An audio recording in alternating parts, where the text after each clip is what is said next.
नमस्कार. आज 23 जुलै 2025 वार आहे बुधवार. लोकसत्ता आणि इंडियन एक्सप्रेस वृत्तपत्र विश्लेषणमध्ये आपलं स्वागत आहे. आजच्या प्रमुख बातम्या. आदेशाने पायउतार. उपराष्ट्रपती धनखड यांच्या राजीनाम्यावर तर्कवितर्क. त्यांनी राजीनामा का दिला याबद्दल प्रश्नचिन्हच आहेत. ही बातमी आपल्यासाठी महत्त्वाची नाही आहे. व्हाईस प्रेसिडेंट हे पद खूप महत्त्वाचं आहे. त्यानिमित्ताने आपण याचं विश्लेषण नक्कीच करणार आहोत. ओके, आता त्याचे पहा, मी नोट्स आणलेले आहेत.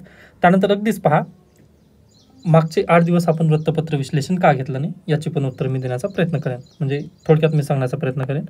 अगदीच विद्यार्थ्यांची कमेंट सेक्शनमध्ये भरपूर सजेशन आली होती. त्यापैकी अगदीच 2-4 महत्त्वाची वाटली, त्याबद्दल मी बोलण्याचा प्रयत्न करेन. काही विद्यार्थ्यांचं म्हणणं आहे पहा की सर जे हे व्हिडिओ आहे आणि त्याचं जे टायटल आहे ते थोडंसं मॅच करत नाही. Sorry for that. आपण त्याबद्दल काही करू शकत नाही. किंवा थंबनेलमध्ये पण पहा. याच्या पूर्वीचे जर तुम्ही व्हिडिओ पाहत असाल तर पूर्वी मी द हिंदू न्यूजपेपर अगदीच रीड करून तुम्हाला विश्लेषण द्यायचं, पण त्याचं माझं सबस्क्रिप्शन संपलेलं आहे. त्यामुळे मी सध्याला इंडियन एक्सप्रेसवरती शिफ्ट झालेला आहे. त्यानंतर नेक्स्ट बाब आहे पहा की विद्यार्थी म्हणत होते सर थोडंसं पॉलिटिकली तुम्ही बोलण्याचं कमी करा. ओके, आता त्याबद्दलचं जर थोडंसं सांगायचं म्हटलं तर पहा, एडिटोरियल वाचत असताना बायसनेस नक्कीच येतं. आता इथे पहा तुम्ही, किंवा अगदी जगदीप धनखड यांच्याबद्दलच जर बोलायचं जर म्हटलं ना तर अगदी त्यांनी पण कुठे ना कुठे पॉलिटिकली बायस झालेलेच होते. ओके, अगदी त्या पद्धतीने आहे पहा. मी अगदी ट्राय करेन तशा पद्धतीने. त्यामुळे मी आता काय केलेलं आहे पहा, आता ही जी एडिटोरियल आहेत, आता यांना एडिटोरियलला आपण घ्यायचंच नाही.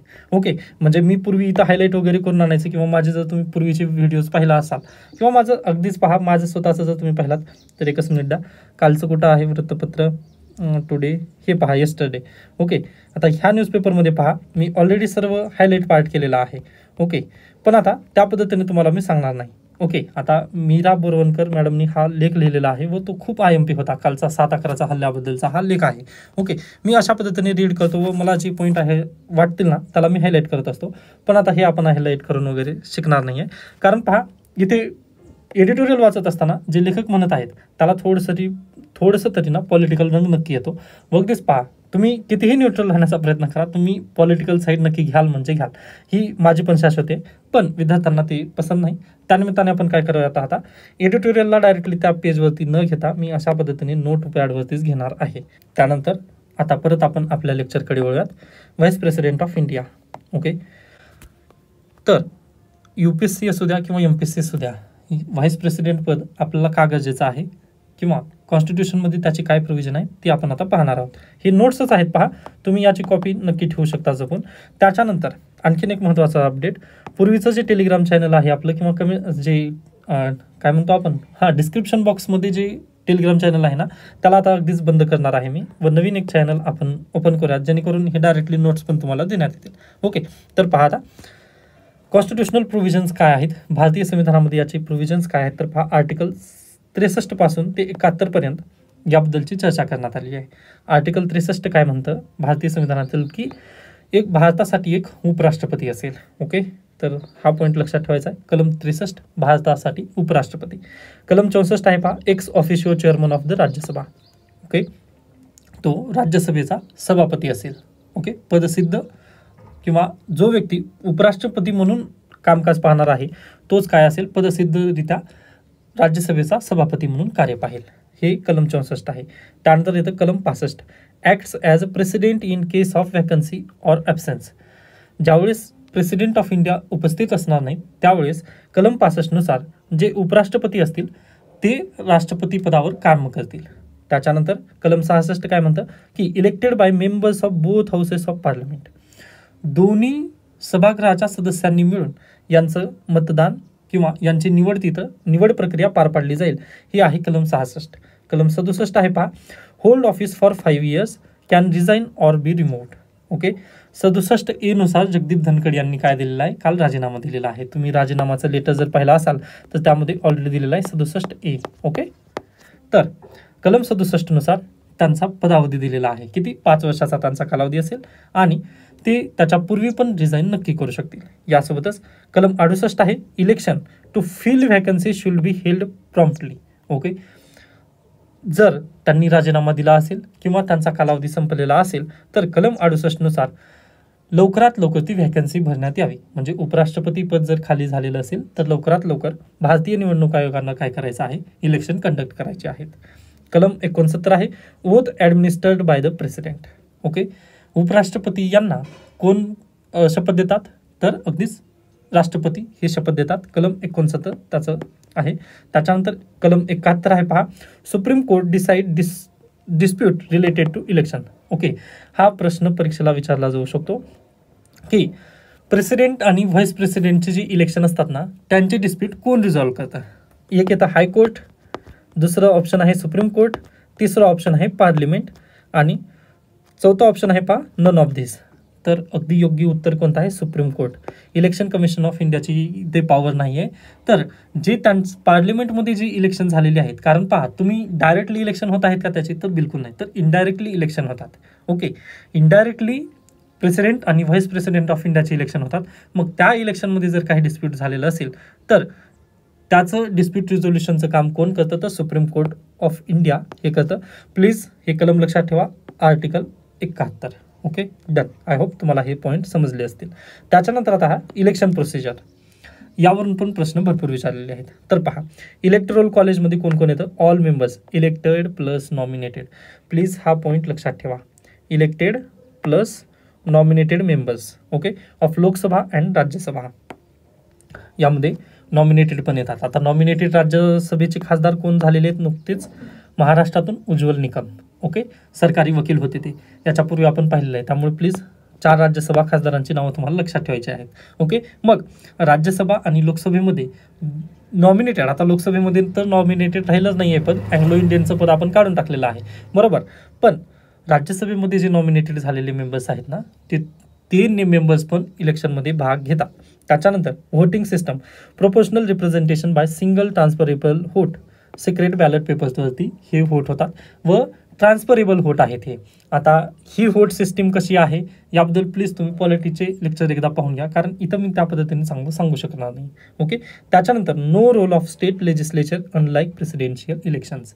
यामध्ये महत्त्वाचं म्हणजे काय आहे, तर प्रेसिडेंट ऑफ इंडियाच्या इलेक्शनमध्ये जे आमदार आहेत ना, राज्याचे जे आमदार असतात ते पण इलेक्शनमध्ये पार्टिसिपेट करतात राष्ट्रपतीच्या, परंतु उपराष्ट्रपतीच्या इलेक्शनमध्ये आमदार मत देत नाहीत, फक्त खासदार. ते पण अगदीच पहा, फक्त खासदार देतात, त्यामध्ये नॉमिनेटेड प्लस इलेक्टेड. ओके, म्हणजे अगदीच नामनिर्देशित असू द्यात किंवा लोकांनी निवडून दिलेले. ओके, निवडून दिलेले किंवा नॉमिनेटेड, या दोघांमार्फत फक्त ते जर खासदार असतील ना, तर तिथं काय व्होट देतात. हे अशा पद्धतीने इलेक्शन प्रोसेस त्यांची आहे. आय होप हा पण पॉईंट तुम्हाला समजला असेल. नेक्स्ट आहे इलिजिबिलिटी क्रायटेरिया. हां, सर्वात महत्त्वाचं पॉईंट आहे पहा, इथं जे हायलाईट पॉईंट केला ना, तिथूनच प्रश्न काढले जातात, कारण हाच कन्फ्युजिंग कॅरेक्टर आहे. ओके, इलेक्टेड किंवा नॉमिनेटेड बहुतांश विद्यार्थ्यांना काय वाटेल की नॉमिनेटेड इथे नॉमिनेटेड इथं व्होट करू शकत नाहीत. पण पहा, उपराष्ट्रपतीचं इलेक्शन आहे व राज्यसभेचे ते सभापती आहेत. ओके, त्यामुळे राज्यसभेचे जे नॉमिनेटेड खासदार आहेत ना, ते पण इथं काय करतात, व्होट करत असतात. डन. नेक्स्ट आहे इलिजिबिलिटी क्रायटेरिया. त्यांच्यासाठी काही इलिजिबिलिटी आहे का, तर बिलकुल यस, सिटीजन ऑफ इंडिया. त्यानंतर मिनिमम एज किती आहे, 35 वर्ष. त्यानंतर qualified to be elected as Rajya Sabha member आणि must not hold any office of profit under government of India. Okay, म्हणजे भारत सरकारचं ऑफिस ऑफ प्रॉफिट त्यांनी धारण केलेलं नसावं. ओके, तर ही आहे त्यांची eligibility criteria. Done. I hope हा पॉईंट तुम्हाला समजला असेल. नेक्स्ट नोट आहे टर्म्स अँड व्हॅकन्सी. त्यांची पहा, टेन्युअर काय आहे, 5 वर्षाचा कालावधी आहे. हां, त्यानंतर परत तुम्ही मला याबद्दलचं कलम सांगू शकता. आत्ताच आपण पहिल्याच पेजवरती पाहिलं होतं, पहा एकच मिनिट, हे काय झालं, हां लास्ट पेजवरती आपण पाहिलं होतं कलम, त्याचा आर्टिकल तुम्हाला परत एकदा रिकॉल करायचा आहे. ओके, त्याच्यानंतर can continue until successor takes charge. Okay, पहा, जर 5 वर्षात त्यांचा कालावधी अगदी चांगल्या पद्धतीने जर चाललेला असेल तर पहा, त्यांनी पुढचा व्यक्ती तिथे येऊन थांबेपर्यंत नक्कीच त्यांचं पद तिथं सांभाळू शकतात. जसं याच्यापूर्वी व्यंकय्या नायडू असू द्यात किंवा मोहम्मद हमीद अन्सारी. ओके, त्यांनी पदभार थोडंसं थांबवलेलं होतं, म्हणजे अगदी आपलं पदभार दुसऱ्या व्यक्तीला स्वीकारूनच ते दूर होतात, पदावरून बाहेर जातात, बरोबर आहे. पण रिझाईन केल्यानंतर पहा, ते लगेच त्याच दिवशी काय होतात, रिझाईन होतात, म्हणजे त्याच दिवशी ते आपलं पदभार वगैरे सोडून ऑफिस सोडून जात असतात. अगदी या केसमध्ये जगदीप धनखडे यांच्या केसमध्ये तसंच झालेलं आहे. पहा, त्यांना फेअरवेल पार्टी वगैरे तशा पद्धतीने काहीच देण्यात येत नाही आहे. ओके, डायरेक्टली त्यांनी पदभार सोडून दिलेला आहे. ओके, तर हा पॉईंट तुम्हाला लक्षात ठेवायचा आहे. की सक्सेसर चार्ज घेईपर्यंत ते थांबू शकतात, पण या केसमध्ये तसं झालेलं नाही आहे, कारण त्यांनी डायरेक्टली रिझाईन केलेला आहे. आता हा प्रश्न येईल का, तर परीक्षेला तर येणार नाही. पहा, MCQ वगैरे अशा पद्धतीने बनत नाही, पण आपल्याला माहिती असणं गरजेचं. त्यानंतर can be reelected any number of times. आपल्या भारतीय संविधानामध्ये राष्ट्रपती असू द्यात, त्यानंतर उपराष्ट्रपती असू द्यात किंवा पंतप्रधान असू द्यात, यांच्या निवडणुकीवरती बंधनं टाकण्यात आलेली नाही. जसं अमेरिकेमध्ये 2च वेळेस तुम्ही राष्ट्रपतीची निवडणूक निवडून येऊ शकता, अगदी तशा पद्धतीने भारतामध्ये तसं नाही आहे. Okay, any number of times त्यांनी निवडून येऊ शकतात. त्यानंतर vacancy may arise due to expiry of term. त्यानंतर resignation, removal, death, disqualification or void election. Okay, या कारणांमुळे त्यांचं काय इलेक्शन रद्दबातल ठरवू शकतं किंवा त्यांचं पद रिक्त पण केलं जाऊ शकतं. नेक्स्ट आहे रिमूव्हल प्रोसिजर. आता उपराष्ट्रपती यांना रिमूव्ह करता येतं का, तर बिलकुल यस. आता अगदीच पहा, यांच्यासाठी फॉर्मल इम्पिचमेंट नाही आहे. ओके, फॉर्मल इम्पिचमेंट नाही. आता इम्पिचमेंट कोणासाठी आहे, महाभियोगाचा खटला अगदी राष्ट्रपतीसाठी आहे, पण यांना फॉर्मल पद्धतीने इम्पिचमेंट नाही. राष्ट्रपतीसारखी जी इम्पिचमेंट आहे ना, ती राज्यसभेचे सभापती किंवा उपराष्ट्रपती यांच्यासाठी नाही आहे. तर यांच्यासाठी काय पहा, राज्यसभेमध्ये आपला इफेक्टिव्ह मेजॉरिटी लागेल व लोकसभेमध्ये सिंपल मेजॉरिटी लागेल. व जगदीप धनखड यांच्या केसमध्ये लास्ट इयरला इम्पिचमेंट त्यांनी आणलेलं होतं. आता इम्पिचमेंट तिथं म्हणता येणार नाही, परंतु रिमूव्हल, जगदीप धनखड यांना रिमूव्ह करण्यासाठी प्रस्ताव राज्यसभेमध्ये ऑपोजिशन पार्टी जी आहे त्यांनी अगदीच सादर केलेला होता. ओके, म्हणजे जगदीप धनखड हे खूप वादग्रस्त त्यांचं टेन्युअर राहिलेलं आहे. त्यानिमित्ताने लास्ट इयरला त्यांच्या विरोधात रिमूव्हल प्रस्ताव आलेला होता, पण पहा टेक्निकल कारणांनी तो प्रस्ताव खारिज करण्यात आलेला होता. तर हे थोडंसं तुम्हाला माहिती असणं गरजेचं आहे. व रिमूव्हल प्रस्ताव जर आलेला असेल तर तो पहिल्यांदा कुठे येतो, फर्स्ट टाइम राज्यसभेमध्येच येतो, कारण ते पदसिद्धरित्या काय राज्यसभेचे सभापती असतात. ओके, या निमित्ताने त्यांचा रिमूव्हल जर असेल तर पहिल्यांदा राज्यसभेमधून त्याला पारित करणं अपेक्षित आहे, गरजेचं आहे. नेक्स्ट आहे सिंपल मेजॉरिटी, म्हणजे राज्यसभेमधून इफेक्टिव्ह मेजॉरिटीने जर पास झालं तर अगदीच पहा, साध्या सरळ मताने लोकसभेमधून जर पारित करण्यात आलं तर अगदी त्यांना ऑफिसमधून रिमूव्ह केलं जाऊ शकतं. आणि त्यांना रिमूव्ह करण्याच्या पूर्वी 14 दिवसाची प्रायर नोटीस तिथं देणं गरजेचं आहे. पहा, ओके, जे लास्टच्या केसमध्ये तेच झालेलं होतं की त्यांचे टेक्निकल इश्यूजमुळे ते रिमूव्हल जी प्रोसिजर होती ती रद्दबातल ठरण्यात आलेली होती. डन. नेक्स्ट आहे पॉवर्स आणि फंक्शन्स. त्यांच्याजवळ काही पॉवर्स आहेत का, तर ते पहा. लेजिस्लेटिव्ह रोल काय आहे, तर president over Rajya Sabha. Okay, presides over Rajya Sabha. राज्यसभेचे सभापतीपद म्हणून त्यांना कार्यभार पार पाडायचं असतं. त्यानंतर maintains order and discipline, can cast a deciding vote in case of tie. Okay, म्हणजे राज्यसभेमध्ये जर एखाद्या प्रस्तावावर चर्चा चालू असेल, मग त्यानंतर व्होट ज्यावेळेस पडलं व एकीकडे 50 व दुसरीकडे पण 50-50 अशा पद्धतीने सिच्युएशन असेल तर कास्टिंग व्होट ते देतात. ओके, त्यानंतर राज्यसभेमध्ये डिसिप्लिन मेंटेन करणं, एखाद्या मेंबर ऑफ पार्लमेंटला बोलू देणं, त्यानंतर त्याला बोलू न देणं, हे सर्व जे डिसिजन्स आहेत ते कोण घेतात, तर व्हाईस प्रेसिडेंट किंवा राज्यसभेचे सभापती म्हणून ते तिथे घेत असतात. ओके, त्याच्यानंतर executive role, act as a president during vacancy or incapacity. Okay, ज्यावेळेस राष्ट्रपती अनुपस्थित असतात त्यावेळेस उपराष्ट्रपती राष्ट्रपती पदावर कार्यरत असतात. त्यानंतर कॅन सर्व and as acting president for maximum 6 month. कारण 6 महिन्याच्या वर जर गेलं तर 6 महिन्याच्या अगोदरच त्यांना काय इलेक्शन घेणं गरजेचे असतं. इलेक्शन कमिशनला तशा पद्धतीने मॅन्डेटरी आहे. ओके, म्हणजे 6 महिन्याच्या वर जाऊ दिलं जात नाही. आता अगदीच पहा, उपराष्ट्रपती यांच्या केसमध्ये पण 6 महिन्याच्या आत त्यांची इलेक्शन होणं आता मॅन्डेटरी आहेत. ओके, निवडणूक आयोग तशा पद्धतीने नोटिफिकेशन नक्कीच काढेल. 6 महिन्याच्या वर हे पद रिक्त राहू शकत नाही, राष्ट्रपती असू द्यात किंवा उपराष्ट्रपती असू द्यात. मग राष्ट्रपती पदावर हे किती कालावधीपर्यंत जास्तीत जास्त राहू शकतात, तर फक्त 6 महिन्यापर्यंत बघा. ओके, तर हा पॉईंट तुम्हाला लक्षात ठेवायचा आहे. त्याच्यानंतर ॲडिशनल फॅक्ट्स काय आहेत, तो no salary as a vice president, receive salary as a chairman of Rajya Sabha only. Okay, त्यांना राज्यसभेचे चेअर म्हणून ही सॅलरी मिळते, न की व्हाईस प्रेसिडेंट म्हणून. त्यानंतर during acting president receive president salary. Okay, ज्यावेळेस ते राष्ट्रपती पदाचा कार्यभार सांभाळत असतात 6 महिन्यासाठी, त्यावेळेस त्यांना नक्कीच राष्ट्रपतीची सॅलरी तिथं मिळेल. त्यानंतर current vice president Jagdeep Dhankhar resign in July 2025 due to health reason. Okay, हे लक्षात ठेवायचं आहे. Election for new vice president to be held within 60 days.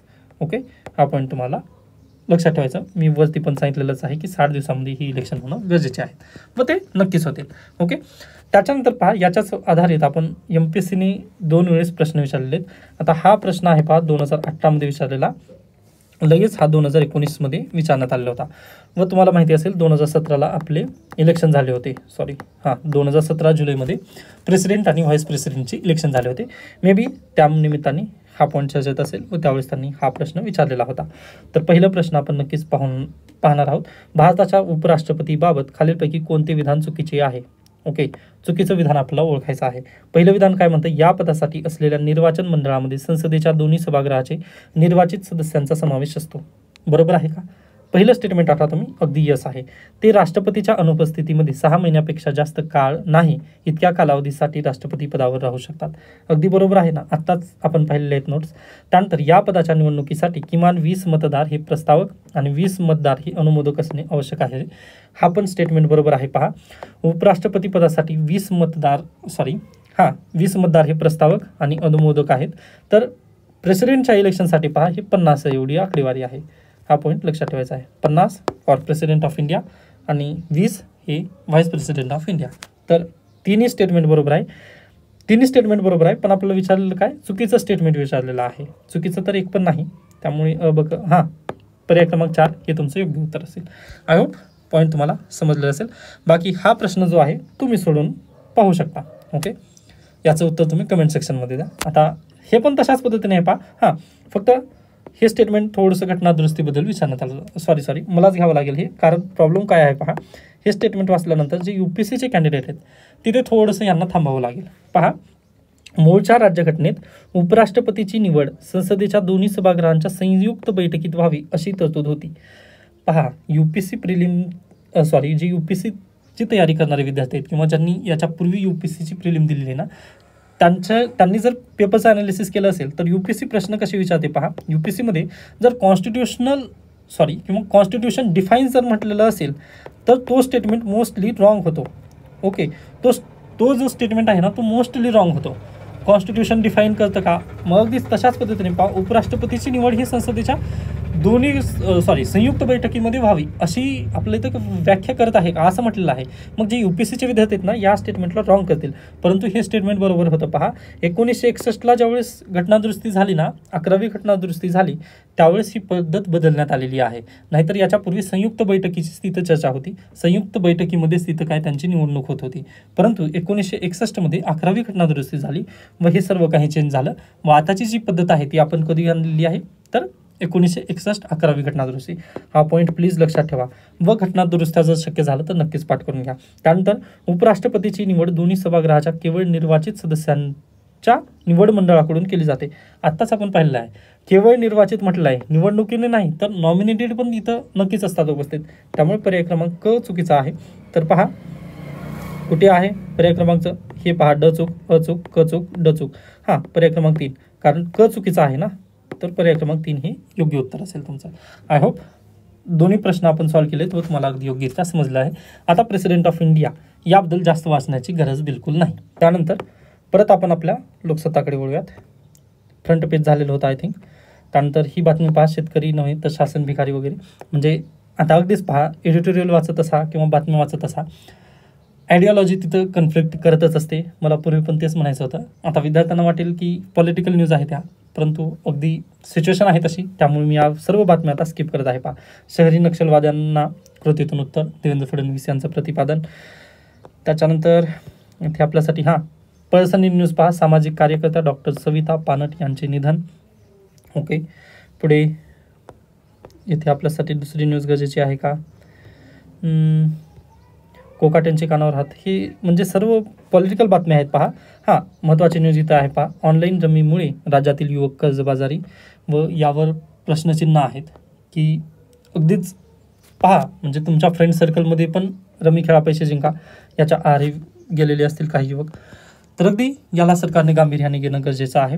आता पहा, इथून परीक्षेला प्रश्न विचारला जाऊ शकतो, म्हणजे प्रिलिमला हा प्रश्न विचारला जाऊ शकतो की पहा, ऑनलाईन जुगारावर कोणत्या कोणत्या राज्यात बंदी आहे. तर अगदीच आंध्र प्रदेश आहे, आसाम आहे, नागालँड, सिक्कीम, अरुणाचल प्रदेश, मेघालय, ओडिसा, तेलंगणा या 8 छोट्या राज्यात बंदी आहे. ओके, मग महाराष्ट्र राज्य सरकार का घेत नाही निर्णय, तर एक बेसिकली आहे पहा टॅक्सेशन. ओके, व ज्यावेळेस तुम्ही GS3 अभ्यासता टॅक्सेशनचा पॉईंट, त्यावेळेस तुम्हाला ही गोष्टी पण समजून येतील की महाराष्ट्र सरकार याबद्दल का पावले वगैरे उचलत नाही आहे. ओके, तर अगदीच हे थोडंसं पॉईंट आहे.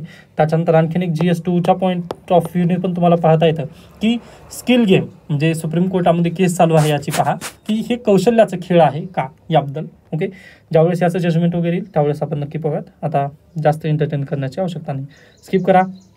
सिरियातील शांतता चिरस्थायीच ठरेल, मी त्याला स्किप करतोय पहा. हां, मान्य आहे, पण तुम्हाला मिडल ईस्टचं कन्फ्लिक्ट एकदा समजून घ्या तुम्ही, त्याचा एकदा वर्ल्ड हिस्ट्रीमध्ये सिलेबस पाहून घ्या. वर्ल्ड हिस्ट्री तुम्ही अभ्यासताना ना मिडल ईस्टचा इतिहास तुम्ही एकदा पाहून घ्या, मग तुम्हाला सर्व प्रश्नांची उत्तरं मिळत जातील. डेली पहा, आता अगदीच गाझापट्टीमध्ये इस्रायलने आक्रमण केलं किंवा सिरिया आता इस्रायलवरती आक्रमण करायला तयार आहे, अशा ज्या न्यूज डेली येतात ना त्याला तुम्हाला पाहण्याची गरज नाही, एकदाच तुम्ही सिलेबस पाहून घ्या. आता जसं व्हाईस प्रेसिडेंट आपण पाहिलेला आहे, आता याचे सर्व पॉईंट मी तुम्हाला क्लिअर करून दिलेत. आता परत याकडे तुम्ही परत पाहू नका, परीक्षेच्या 1-2 दिवस अगोदर तुम्हाला ही हे आर्टिकल जरी वाचलात किंवा हे जे नोट्स आहेत ते जरी वाचलात तर मोर दॅन सफिशियंट आहे. याच्या पलीकडे परत वाचत बसण्याची आवश्यकता नाही, म्हणजे तुमचं टाईम नक्की वाचेल. त्यानंतर ब्लॉकचेनच्या उंचावल्या, तर ब्लॉकचेनबद्दल पण आपण 1-2 दिवसात आर्टिकल नक्की पाहूयात. ओके, ब्लॉकचेन राहिलेला आहे, मी 1-2 दिवसात येईन. म्हणजे आपण फक्त डेली एकच आता आर्टिकल वगैरे डिस्कस करणार आहोत, हे प्राथमिक सांगायचं होतं मला. त्यानंतर चंदा कोचर लाचखोरीत दोषी. ओके, त्याच्यानंतर पुढे आणखी नाही का महत्त्वाचे न्यूज, तर झालं एवढेच महत्त्वाच्या बातम्या. त्यानंतर ही एडिटोरियल अगदीच पहा, व्हाय ही रिझाईन. आता आय होप तुम्हाला या प्रश्नाची गरज नसेल, कारण व्हाईस प्रेसिडेंट मी चांगल्या पद्धतीने शिकवलेलं आहे असं समजत आहे. त्यानंतर ऑलवेज रेबल, स्किप करा. पुढे व्हेरी पॉलिटिकल व्हाईस प्रेसिडेंट, त्यांच्याबद्दलच हा आर्टिकल आलेला आहे. आता मी परत त्याकडे लक्ष देत नाही आहे. तर अशा पद्धतीने आजचं न्यूजपेपर इथे संपतं असं घोषित करतो. याबद्दल शंका काही सजेशन असतील तर नक्की सांगू शकता. धन्यवाद.